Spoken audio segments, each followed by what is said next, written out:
जी स्वामी जी ठीक है, मैंने माइक बंद कर दिया था। शिवोहम। ओम गुरु ब्रह्मा गुरु विष्णु गुरुदेवो महेश्वरः गुरु साक्षात् परब्रह्म तस्मै श्री गुरुवे नमः। ध्यानमूलं गुरुमूर्ति पूजामूलं गुरुपदम् मंत्रमूलं गुरुर्वाक्यं मोक्षमूलं गुरुकृपा। सद्गुरु भगवान की जय, स्वामी जी महाराज की जय। शिवोहम। गीता के एक दूसरे अध्याय का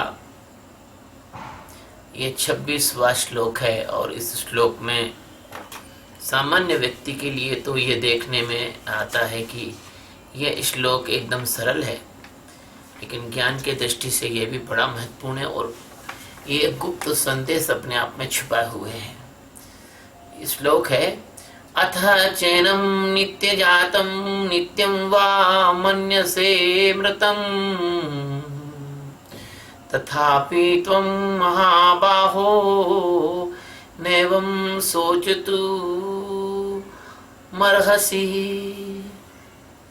अथ च एनम नित्य जातम नित्यं वा मन्यसे मृतम तथापि त्वं महाबाहो न एवं सोचिन्तु अर्हसि।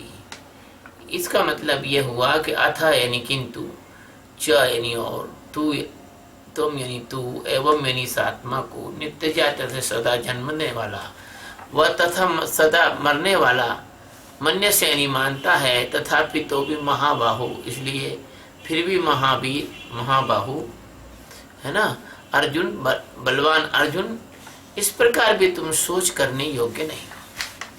ऐसा होता है कि भगवान सद्गुरु जो हैं अपने शिष्य को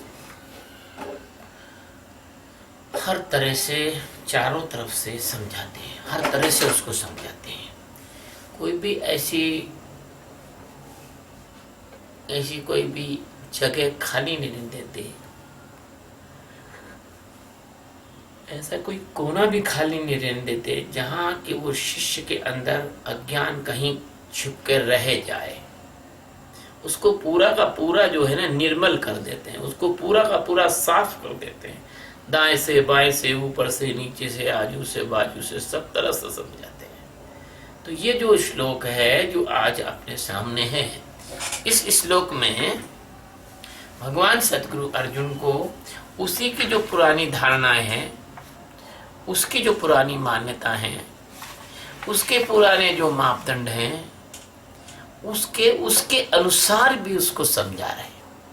वो कह रहे हैं कि यदि तू उस देह को जन्मना और मरने वाला भी समझता है तो भी तुझे शोक करना नहीं है। क्यों? वो अगले वाले श्लोक में जब कहेंगे कि जिसका जन्म हुआ है उसकी तो मृत्यु होना ही है, और जिसकी मृत्यु हुई है उसका तो जन्म होना ही है, अगले वाले में कहेंगे। लेकिन इसमें नहीं कह रहे। इसमें उन्होंने जो संदेश दिया है वो क्या दिया है? क्योंकि अज्ञानी जो आदमी होता है, कोई भी अज्ञानी आदमी उठा कर देख लो, अज्ञानी आदमी की भी मतलब सोच बड़ी अलग ढंग की होती है। जो अज्ञानी आदमी होता है वो सोच उसकी बड़ी अलग ढंग की होती है ना। तो भगवान उसको जैसे अज्ञानी आदमी है उसको अज्ञानी ढंग से ही समझाना पड़ता है। तो भगवान अर्जुन को कह रहे हैं कि देख, यदि तू इस शरीर को जन्मने वाला भी समझता है और मृत्यु वाला भी समझता है तो भी तू शोक नहीं करना चाहिए तुझे, है ना। क्या हुआ कि यह जो हाड़ मांस मल मूत्र रक्त का जो देह है, ये थैला है, इस थैले को ही लोग आत्मा समझ लेते हैं। सामान्य अज्ञानी आदमी इस स्थूल शरीर को ही आत्मा समझ लेता है। ये उसका बहुत बड़ा भ्रम हो जाता है, वो शरीर को ही आत्मा समझता है और उसकी कोई गलती नहीं है। उसका जो भ्रम है वो उसके समाज के द्वारा, उसकी मान्यताओं के द्वारा, उसके परिवार के द्वारा, उसने जो देखा और सुना है उसके द्वारा उसको मजबूत किया जाता है इस भ्रम को कि यह आत्मा तो यार ये शरीर ही तो है, हा? अगर शरीर नहीं है तो फिर क्या रखा है। तो इस तरह से ऐसा हुआ कि एक विरोचन नाम का राक्षस था। एक विरोचन नाम का राक्षस था, और उस राक्षस ने अपने राज्य में हजारों साल पहले, लाखों साल पहले की बात है, कि उस राक्षस ने क्या किया कि मूढ़ तो था ही, मूर्ख तो था ही, उसको परमात्मा का कोई ज्ञान बोध तो था ही नहीं। मांस वगैरह खाना, शराब पीना और स्त्रियों के साथ व्यभिचार करना और लोगों को जिंदा आदमियों को शिकार करना, मारना, तो इस सब प्रकार का ये जो घृणित कार्य है वो करता था। और भगवान से कोई डरने का सवाल नहीं, क्योंकि भगवान को वो मानता नहीं था। तो देख लो, जो भगवान को नहीं मानते वही लोग नीच कर्म करते हैं, और भगवान को जो मानता है वो अच्छे कर्म करता है, नीच कर्म नहीं करता। तो उसने क्या किया कि अपनी जनता से कहा कि देखो भाई, आप लोग को एक बात बताता हूं कि भगवान तो कुछ होता है नहीं, और जो भी भगवान है वो मैं हूं इस धरती पे ऊपर। तो आप एक काम करो कि मेरी पूजा करो, और मृत्यु के बाद मैं दावा करता हूं आपको कि मोक्ष मैं दूंगा। जैसे मरे के आपका मोक्ष हो जाएगा, आपको जो खाना हो वो खाओ, जो पीना हो वो पियो, जो करना हो वो करो, जितना जो कुछ कर सकते हो, मजे उड़ाना चाहते हो उड़ा लो, क्योंकि पुनर्जन्म तो ही होता नहीं है। अब भैया, विरोचन तो समय आने पर गया मर, और उसके जो अनुयायी थे उन अनुयायियों ने क्या किया कि यह सिद्धांत चारवाक में डाल दिया। जो चारवाक ऋषि हुए, वो ऋषि का ये कहना था कि यावत् जीवनम चैव ऋणम कृत्वा घृतम पिबेत पुनर्जन्म कुतः। यदि तुम अच्छा जीवन जीना चाहते हो तो कर्ज लेकर लोगों को बेवकूफ बना के घी पियो, यानी घी से बने हुए मस्त व्यंजन खाओ, और मरने के बाद किसको चुकाना है? जब मर गए तो कोई पुनर्जन्म तो होता नहीं है, चुकाने उकाने का सवाल नहीं है। तो बस वहां से ये शरीर की पूजा प्रारंभ हुई है। तब लोगों ने क्या किया, जैसे वो थे हाड़ मांस मलमूत्र के थैले, ऐसे उन्हें भगवान की भी कल्पना वैसी कर ली। जैसे वो कामी भोगी थे, ऐसे उन्होंने भगवान को भी कामी भोगी मान लिया। जैसे वो मरने वाले थे, वैसे उन्होंने भगवान को भी मरने वाला मान लिया। जैसे वो राग द्वेष करते थे, ऐसे भगवान को भी राग द्वेष में मान लिया।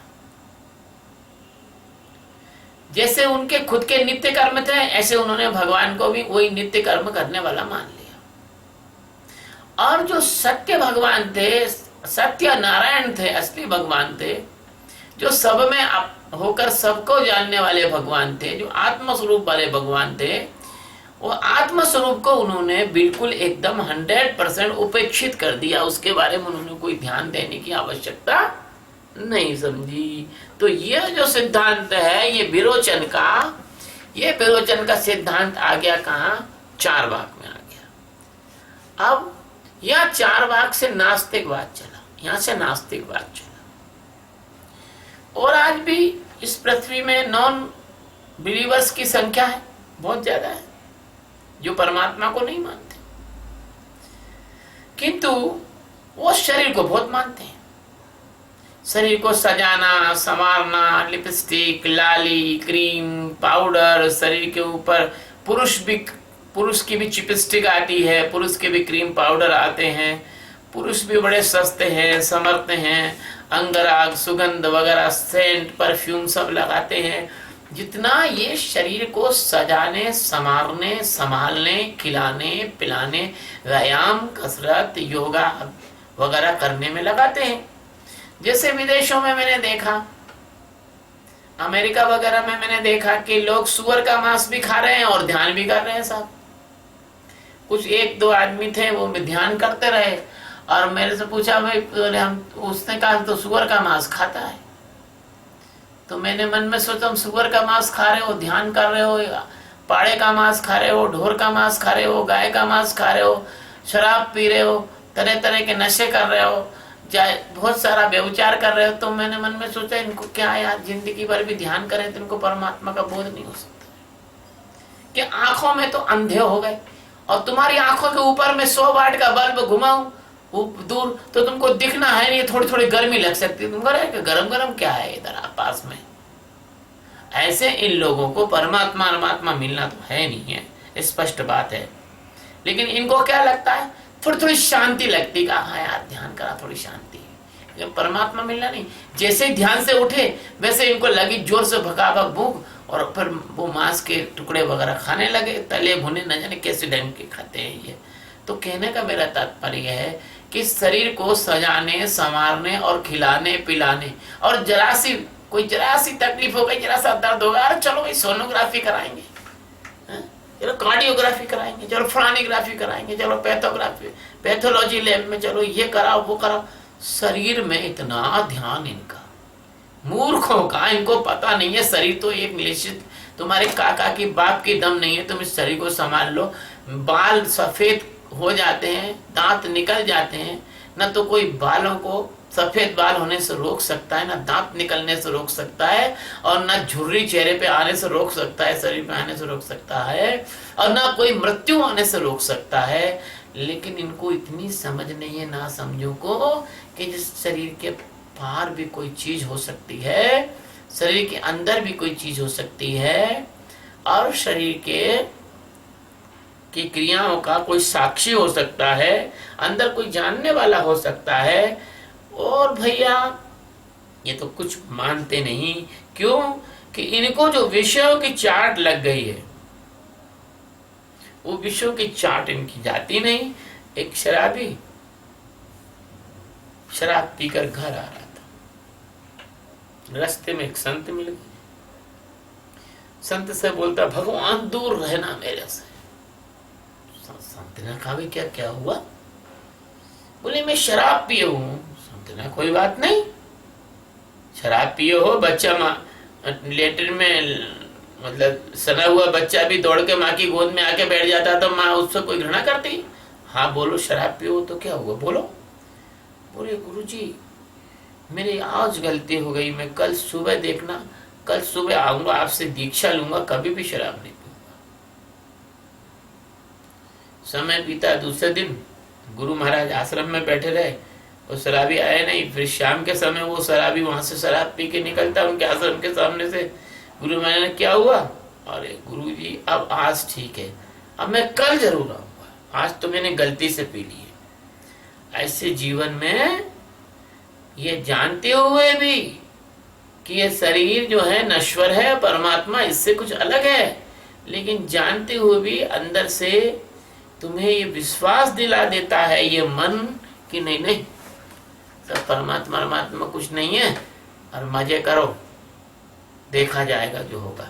तो इस प्रकार से यह जो श्लोक है, ये श्लोक यही कह रहा है कि अथम चैनम नित्य जातम नित्य वा मनसे मृतम।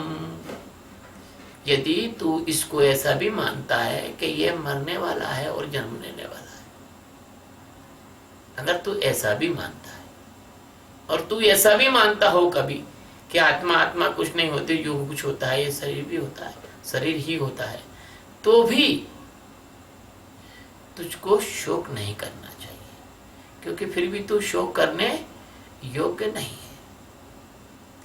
और भगवान इसलिए क्यों कह रहे हैं उसको, वो क्या कह रहे हैं? तथापि त्वम महाबाहो, फिर भी त्वम यानी तू महाबाहो, महाबाहो कह रहे हैं, उसको फुला रहे हैं, उसको इज्जत दे रहे हैं।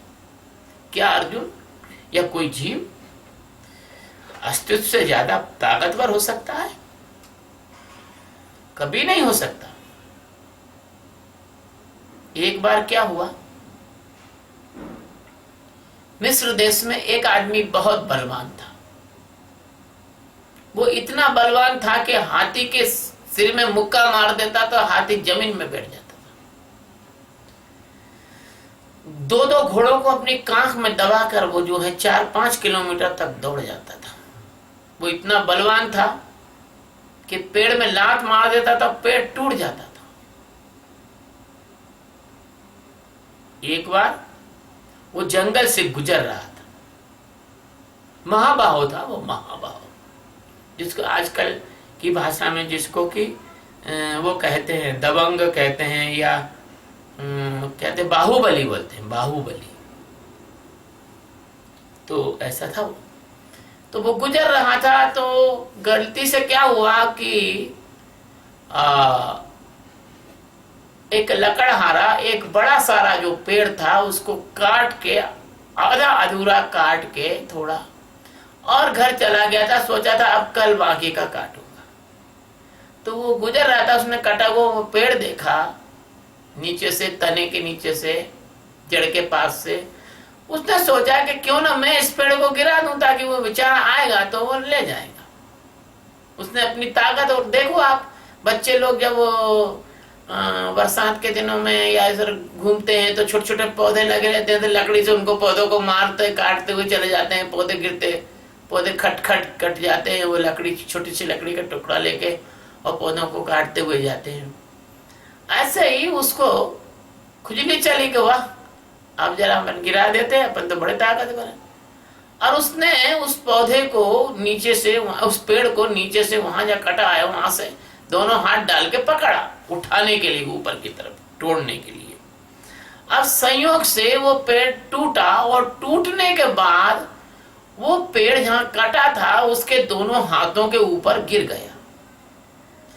क्योंकि वो पेड़ उसके दोनों हाथों के ऊपर गिर गया और उसके कंधे से जाके उसका तना जोर से टिक गया, अप्रत्याशित तरीके से गिरने की वजह से वो आदमी के दोनों हाथ उसके अंदर फंस गए। शाम का वक्त था, वो फंसे रहे, वो चिल्लाया, कोई बचाने आया नहीं। रात हो गई, रात हो गई तो जंगली जानवर, चीते, सियार, भेड़िए, लोमड़ी, सब ने आके उसको रात में चीथ के खा लिया।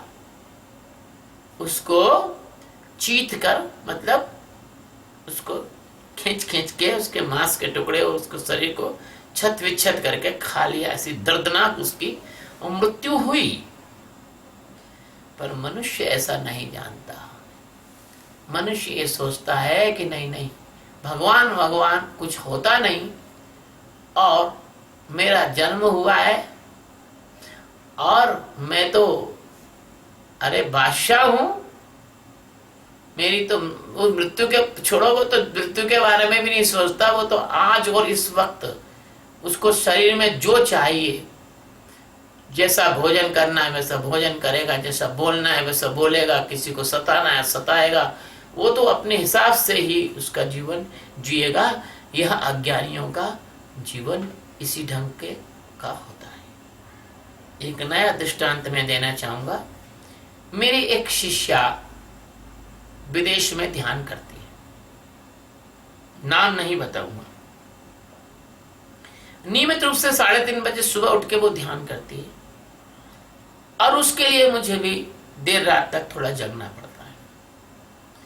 उसका पति शराब पीता है और मांस खाता है, और उसका पति ध्यान व्यान को बेवकूफी समझता है। और जो भी उसके घर में उस शिष्या से मिलने आता है, रिश्तेदार हो या पड़ोसी हो या मित्र हो, या कहीं भारत से कोई वहां जाता है मिलने, जो भी उससे मिलने जाता है, उसका पति जो है उसको, शिष्या को अपमानित करता है उसके सामने। पहले वो रोती थी, लेकिन जब मेरे ध्यान में पक्की हो गई तो वो मन बुद्धि चित्त अहंकार से हट गई। और जब अब उसका पति उसको अपमानित करता है तो अब वो शांत बैठी रहती है। अभी कल ही की बात है, एक डेलीगेशन वहां गया था भारत से, और जो गए थे वो तो घूमने फिरने वाले विजिटर्स थे, टूरिस्ट थे, और ज्ञानी तो वो थे नहीं, न किसी भी ज्ञानी के शिष्य नहीं। तो उसका पति उसके मनमानी निंदा करने लगा। तो वो लोग उसको समझाने लगे कि ऐसा मत करा करो, वैसा मत करा करो, तुम भी ये पति के साथ संसार व्यवहार में, शरीर के रिलेशनशिप में उतरा करो। शिष्या सब सुनती रही। आज वो मुझसे पूछे, गुरुजी ऐसी सी बात हुई। तो मैंने कहा ये बताओ तुम्हारे अंदर दुख हुआ कि नहीं उत्पन्न? तो गुरुजी बोले दुख तो नहीं हुआ अभी। तो मैंने कहा पहले होता था? बोले पहले जबरदस्त होता था। तो कहने का मेरा तात्पर्य यह है मित्र कि अपने इसमें मार्ग में अगर कोई ध्यान करता है, ध्यान की साधना करता है, तो वो व्यक्ति जो ध्यान की साधना करता है, वो शरीर से कहीं अलग हटकर मन बुद्धि चित्त अहंकार तक के को पार करके आत्म स्वरूप में पहुंचता है। किंतु यहां पर अर्जुन को भगवान यही समझा रहे हैं कि अर्जुन, जिसका जन्म हुआ है उसकी तो मृत्यु होना स्वाभाविक है ना? और जब मृत्यु ही होना है उसकी, तो तुम इतना शोक क्यों करते हो? और अर्जुन को महाबाहो इसलिए कह रहे हैं कि उसको थोड़ा सा, उस जमाने में अर्जुन किस तरह का था आप सोच सकते हो। उसके बाणों की किसी के पास कोई तोड़ नहीं थी, कोई जवाब नहीं था। कोई आदमी अर्जुन की तरफ आंख उठा के नहीं देख सकता था, बाण से बात करता था, जवान से बात नहीं करता था। वो जिसने अर्जुन की तरफ आंख उठा के देखा, उसका सिर धड़ से अलग हो जाता था। तो उस समय का वो अर्जुन कैसा था? महाबाहो, यानी वो बलवान था, और उस जमाने में ये इसकी जरूरत भी थी। वो क्षत्रिय था, और हस्तिनापुर यानी दिल्ली का जो है राजकुमार था वो, और पूरे भारतवर्ष के बड़े बड़े राजाओं को परास्त किया हुआ आदमी था। देश की रक्षा करना उसका दायित्व था। तो उसके लिए चूंकि वो बलवान था, धनुर्धर था, अनेक प्रकार के शस्त्र अस्त्र ब्रह्मास्त्र जैसे परमाणु बम, अणु बम, नाभिकीय बम, और ये जो है ये इनको सबको चलाना जानता था। अरे आज के भारत या आज के विश्व में क्या हथियार है? कुछ भी नहीं। उस जमाने में वो अग्नि बाण रहता था और पानी बाण से काटा जाता था उसको। लो, आज के जमाने में तो तुमको कहीं आग लग जाए तो दमकल के टैंकर बुलाने पड़ते हैं। वो बाण चला देता था तो पानी निकलता था बाण में से और वो खत्म हो जाता था, अग्नि का असर खत्म हो जाता था। ब्रह्मास्त्र यानी ब्रह्मास्त्र एक ऐसा बाण था कि उस एक अकेले से पूरी पृथ्वी एक साथ नष्ट हो सकती थी। तुम्हारा एक भी परमाणु बम ऐसा नहीं है जो पूरी पृथ्वी को एक साथ नष्ट कर दे। इतने ज्यादा हथियारों का वो से लेस वो व्यक्ति था, इसलिए भगवान ने उसको महाबाहो कहा, है ना। और इसके बाद उसको भगवान ने कहा कि तुम इस महाबाहो, तुम इतने बलवान व्यक्ति हो, तुम जानते हो कि जिसका जन्म है, अगर आत्मा को जन्मना और मरने वाला भी समझते हो तो भी तुम्हें शोक नहीं करना चाहिए। तो भी तुम्हारा जो शोक करना है अर्जुन, वो व्यर्थ है। तुम्हारा शोक करना है ना, बकवास है ना। तो ऐसे ही अब ये जो मैं बता रहा था कि ये चारवाक का जो सिद्धांत था कि जिसने देह को ही परमात्मा मान लिया और मरने पर ही मोक्ष हो जाएगा, और ये सारा जो सिद्धांत था, यह जो बकवास का जो सिद्धांत था कि जिसमें कि इन्होंने देह को ही परमात्मा माना, यह सिद्धांत कहाँ चला गया? भगवान को न मानने का सिद्धांत और देह को ही परमात्मा मानने का सिद्धांत, और जन्म मतलब पुनर्जन्म नहीं होता, इसका सिद्धांत ये चला गया भारत के पश्चिम में। भारत के पूर्व में तो ब्रह्म देश है, और पश्चिम में अफगानिस्तान के आगे जो देश हैं वो तो आप जानते हो, ये वहां चला गया, और वहां से फिर ये मॉडिफाइड होकर आया। और यही कारण है कि कुछ धर्मों के जो लोग हैं वो ये मानते ही नहीं है, वो तो पुनर्जन्म मानते ही नहीं है। इस्लाम और क्रिश्चियन के जो लोग हैं वो पुनर्जन्म को मानते ही नहीं है। असल में ये चारवाक का सिद्धांत और विरोचन का जो सिद्धांत है वो मॉडिफाइड होकर आया है, और यही कारण है कि भारत की संस्कृति और भारत के जो धर्म हैं उनसे वहाँ सब कुछ उल्टा पुल्टा मामला है। लेकिन वहाँ कुछ चीज इसलिए मिलती है क्योंकि गया इधर से ही है, तो यहाँ से कुछ चीज मिलती है। अतः अब इतनी बात को पूरी करता हूँ इस श्लोक को, और कहना चाहूँगा कि यह सामान्य आदमी जो स्थूल देह के आगे नहीं जा पाता है, नहीं जानता है, अर्जुन की भी उस समय उतनी ही समझ थी। भगवान कहते हैं कि तू इस आत्मा को जन्मने और मरने वाला भी समझता है, तो अर्जुन तू शोक मत कर। शोक करना तेरे लिए उचित नहीं है, शोक करना तेरे लिए योग्य नहीं है। और जन्मने और मरने की यदि श्रृंखला होना ही है, अस्यम भावी अवश्यम भावी ही है, तो ये शोक कैसा। अब अगले श्लोक में इसका परिपूरक श्लोक आएगा, उसमें बात और स्पष्ट होगी। आज भगवान की कृपा से इतना आ गया, इसी के लिए भगवान के हम कृतज्ञ हैं। सद्गुरु भगवान की जय, स्वामी जी महाराज की जय। शिवो हम।